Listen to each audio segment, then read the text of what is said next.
Okay, so welcome to the Alpine Zone. Rule number 4, I'm totally bummed. I was totally planning on landing a drone up on Mount Washington, or at least Mount Pierce. This is Mount Pierce, by the way, that we're heading up. We are setting out this morning. It's Thursday, August 29th, 6:49 a.m. We left about 6:15 down there, or 6:30, I guess, from Mizpah Hut. They were nice enough to let me do a work for stay yesterday. My tent, I was going to tent, but my tent, the rain fly, the zipper's gone. So I think rain would just rush in there. Haven't had to try it out yet.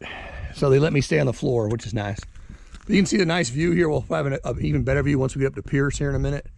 Again, we're coming up this. It's kind of slow going again. I think all of this, from what I've looking at or what I've experienced, everything in the whites is going to be really slow. So, but anyway, yeah, don't land a drone up in the Alpine Zone. $125 fine if you violate that. So don't do it.